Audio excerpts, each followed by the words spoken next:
This is On Shifting Ground. I'm Ray Suarez. Sviatlana Tsikhanouskaya fled Belarus in 2020 after running for president against the country's authoritarian ruler, Alexander Lukashenko. Lukashenko was running for his 6th term and only allowed Tsikhanouskaya to campaign because he thought she was going to embarrass herself. Her husband, Sergei, was the first in the family to run for president, but the Belarusian strongman had him arrested and jailed. I was so frightened for his fate because I understood that regime is such a huge machine and we are just small people in this fight. And I was beside him only as a wife. I was supporting him as a wife. And I understood what consequences could be because he dared to oppose this regime. And first time he was jailed for 15 days. Next time he was jailed for 15 days. And he couldn't give his documents as the candidate for the presidency. It wasn't his intention, actually. It was Belarusian people who asked him, please, you want to change everything in our country. We ask you to be candidate. And of course, when Lukashenko's regime saw such huge support of Belarusian people, they decided to put my husband in prison for a long time. And when my husband was jailed and couldn't give his document into Central Election Commission, I did it instead of him. This was the day the workers turned on Alexander Lukashenko. Earlier today, the protest began more than a week ago, of course, over claims the election had been rigged. The woman they've come to hear, Sviatlana Tsikhanouskaya. Video of Sviatlana Tsikhanouskaya emerged on Tuesday morning, of her in Lithuania. I made a very difficult decision.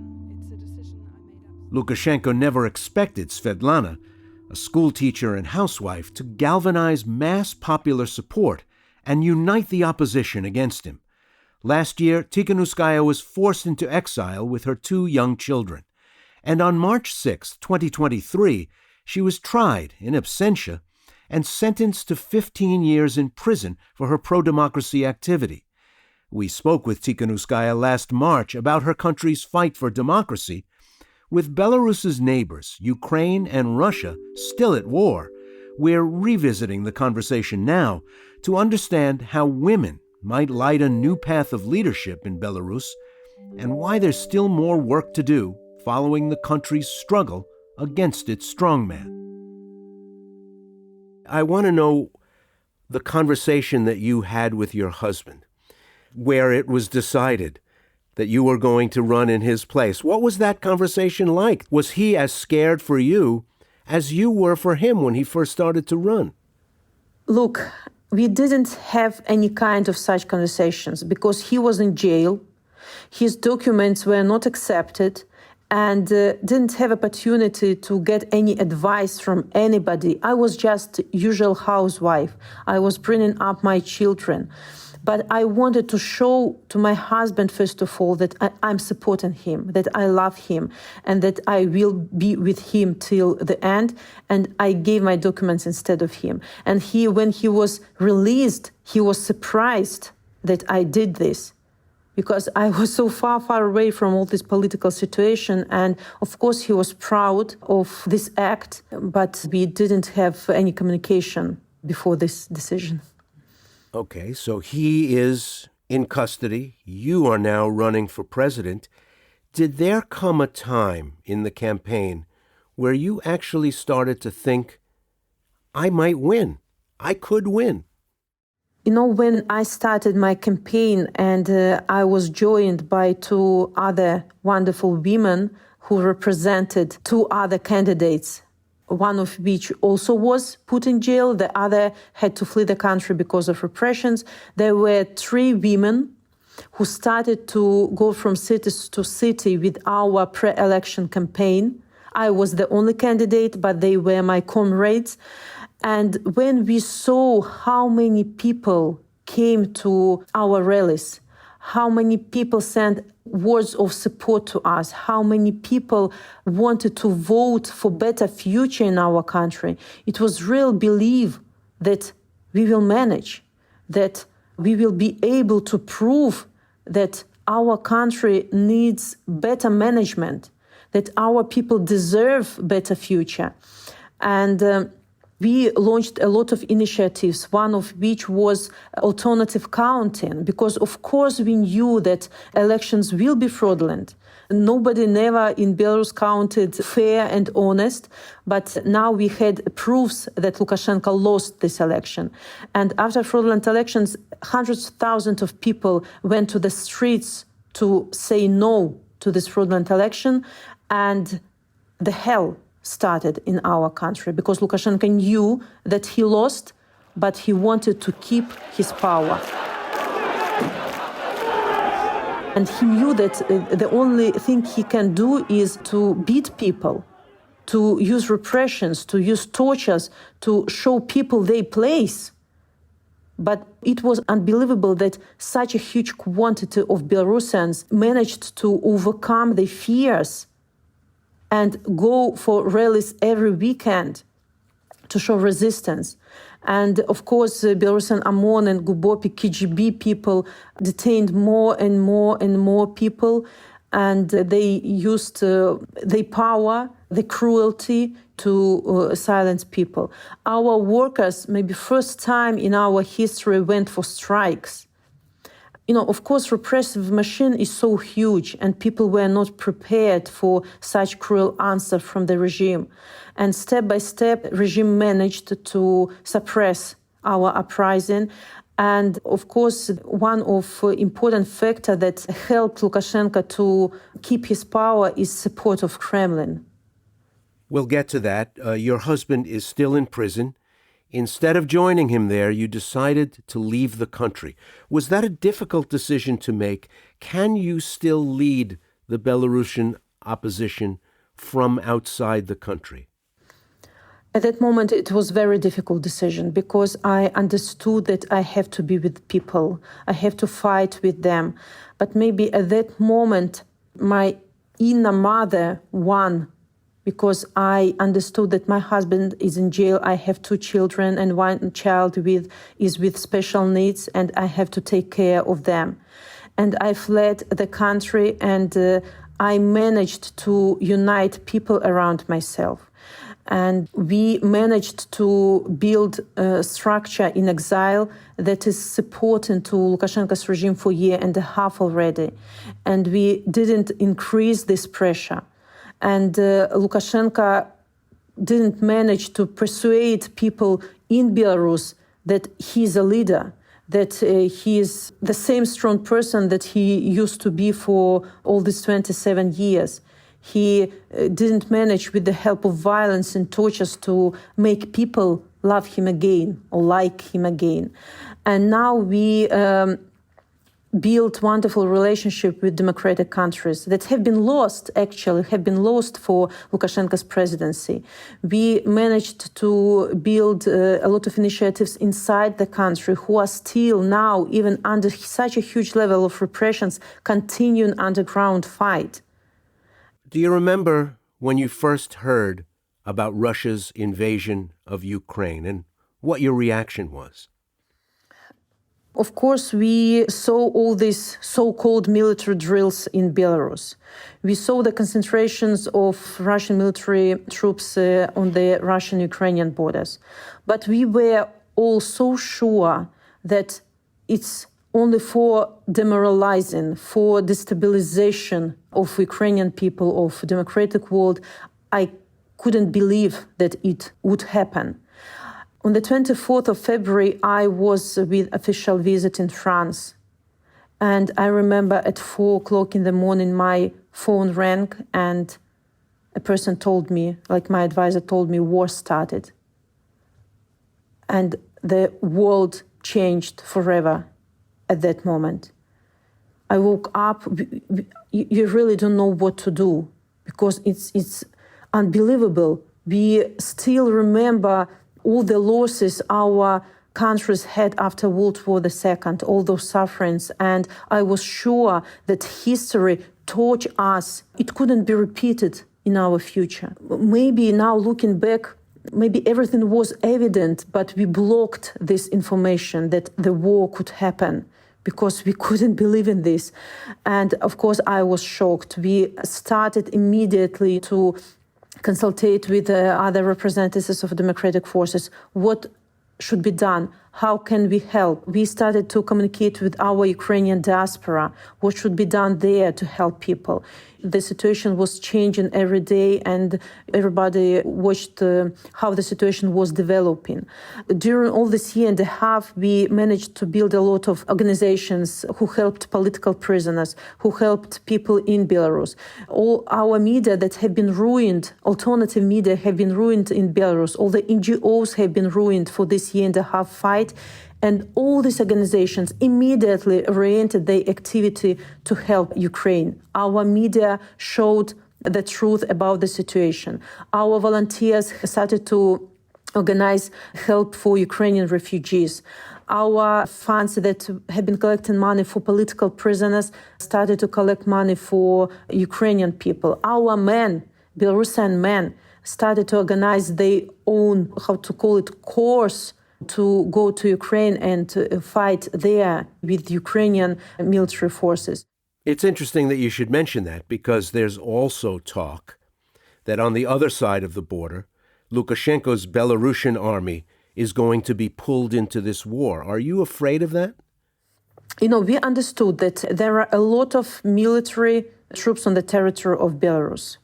Again, till the very end, we wanted to believe that all these troops will not be used against Ukrainians. But when we saw that missiles started to be launched from the territory of Belarus, that all these Russian military forces, military tanks crossed our country and invaded Ukraine from north, from Belarus, we understood that Lukashenko doesn't control the situation, that he is selling our sovereignty to pay debts to Putin, because he managed to keep his power only, thanks to support to Kremlin, and now he has to show his loyalty. Of course, his was like special operation for Belarus, and I suppose that in Kremlin they knew that they're going to use Belarusian territory. And at that moment, Belarusian society, there was a huge support from Belarusian people to our democratic fight, but at that moment, it wasn't just only the fight against dictatorship. It became fight against the war. And even those who maybe somehow supported Lukashenko, they understood that we became, thanks to his actions, we became aggressors in the eyes of Ukrainians. And look, Ukrainians are our brothers and sisters. A lot of Belarusian people have relatives in Ukraine, and now they saw the reality. And, of course, everything has collapsed in the eyes of Belarusian people. We started a huge campaign to persuade Belarusian soldiers that they don't have to cross the border. They could be killed there. How dare you to fight against your brother Ukrainians? We started to communicate immediately with mothers of soldiers, explaining them the situation, because state propaganda worked very much to show their point of view on the situation. And it's similar like Russians, like Ukrainians are bombing themselves and so on. And it was very important for us to open eyes of Belarusian people on the situation. So here you are, you're leading this movement, you're trying to democratize your homeland, and this unpredictable thing happens. So now Russia is at war in Ukraine. Does this represent a setback for your movement, trying to make a democratic Belarus, because it's pulling your country more tightly into Russian control? It put Lukashenko more tightly into Russian control, but we always forget about subjectivity of people. Belarusian people will never agree to be under Russian occupation, because we are free-loving country, we are independent country, and people are ready to fight for our independence. I have to say that about maybe relationship of Putin and Lukashenko, they have maybe symbolic relationship. It's situational friendship. They need each other now as never before. Lukashenko needs money, needs political backup, and Russian support is the only guarantee for him to stay in power. As for Putin, Lukashenko is his only ally in this war against Ukraine. Not Belarus, not Belarusian people, Lukashenko and his cronies. And the situation is very tough for Lukashenko. He cannot fulfill the promises. That Belarusian troops will participate in this war because of hesitation among soldiers. Soldiers don't want to fight against Ukrainian. So he can't fulfill his promises. And he still has to ask money from Russia that can't help because they're also in economic blockade. And his position is very tough. So he feels huge pressure at the moment. But does the outcome of Russia's war in Ukraine inevitably have an impact on your struggle for Belarus? If Putin succeeds in Ukraine, is that a setback for Belarus? If he fails in Ukraine, is that good news for Belarus? Absolutely. Fate of Ukraine and fate of Belarus are deeply interconnected at the moment. And pray God for Ukrainians to win, because without free Ukraine, there will be no free Belarus. And Belarus will become the sphere of influence of Russia, as Russia wants, of course. But when Ukraine wins this fight, it will be much easier for Belarusians to get rid of Lukashenko, because his only power now is in Russian support. And when Russia fails, he will lose the rest of this support, and military people will understand that he can't represent Belarus anymore. He already can't represent this, but he will be weak in the eyes even of his closest cronies. And the situation will change very fast. And our task as democratic forces to be prepared for these changes. We will have to understand who will take the main positions in New Belarus. Everything will be very fast. But that's why we understand how it's important to support Ukraine at this very moment. Americans are listening to your conversation. Here we are talking about your country. And they see, when they turn on the television, pictures of terrible suffering in Ukraine. And maybe they're aware that there was a war in 2008 in Georgia, that Lukashenko didn't really win, but he's still in power. And they're wondering, why should I, American me, be concerned about this? Is this my fight? Is this my problem? Is this something I have to worry about? Do they? I have to say that this war is not between Russia and Ukraine. It's the war between dictators and free world. And this is moral obligation of every person in this free world to be with those who are fighting now to be the part of this world. I understand that America is so far away and you have your own maybe problems, but this obligation to support free people who want to determine their future by themselves is very important. For people trying to figure out where this all leads, can you imagine a Ukraine after this war? It'll be very heavily damaged. A lot of people will be dead. Win or lose, how does everybody move forward from where we are right now? I understand that maybe the aim of Russia now, because they didn't manage to make this blitzkrieg, they want to ruin what they can ruin. It will be like a country without buildings, without cities, with a small quantity of people. And we together will have to restore Ukraine.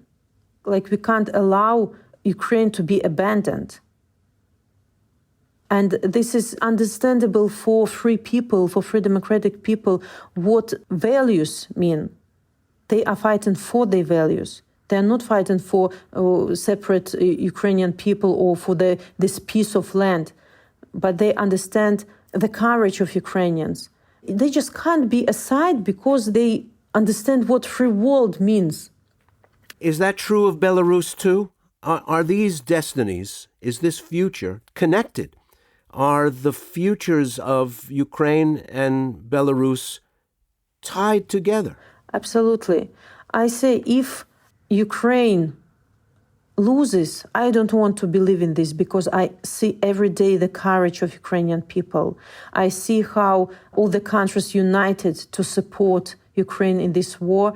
But if Ukraine loses, Belarus also will lose this opportunity to be free in the nearest future, because Lukashenko will feel power because he was an accomplice of Kremlin in this war, and repressions in our country will be doubled, and our people will not be able to resist, especially knowing that Russian troops on our territory.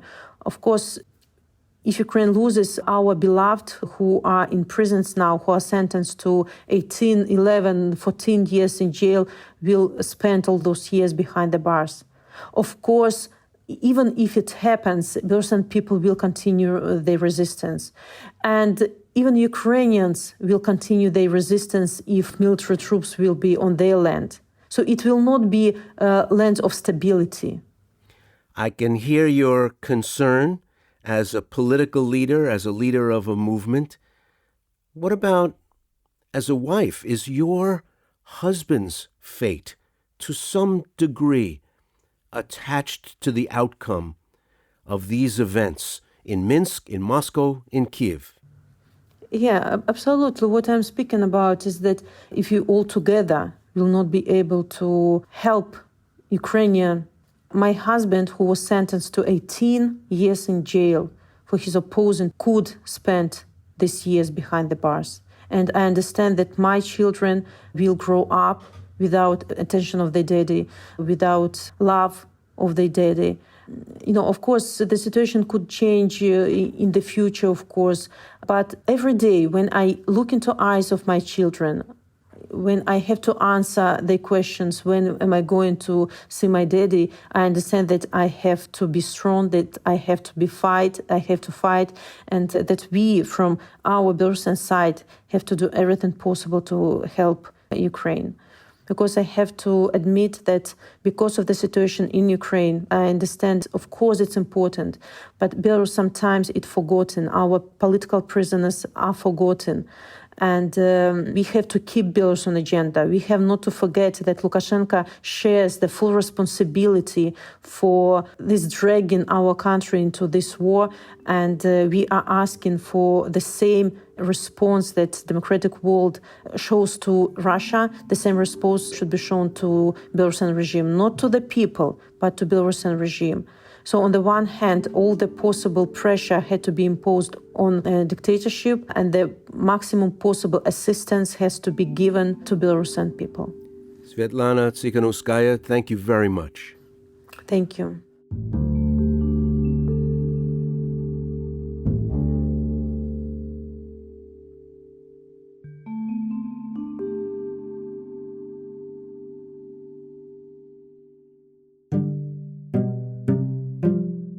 You've been listening to On Shifting Ground, produced in partnership with KQED, with funding from listeners like you. The first part of today's episode was produced by Elise Manukian and Andrew Stelzer. The conversation with Sviatlana Tsikhanouskaya was produced by Andrew Stelzer and Joanne Jennings. It was mixed and mastered by Matteo Schimpf. Additional production and engineering were provided by Rob Spate. KQED's Jim Bennett is our technical supervisor. Jared Spord is our executive producer. Philip Yun is CEO of World Affairs. Our music is from Blue Dot Sessions. I'm Ray Suarez. Thanks for listening.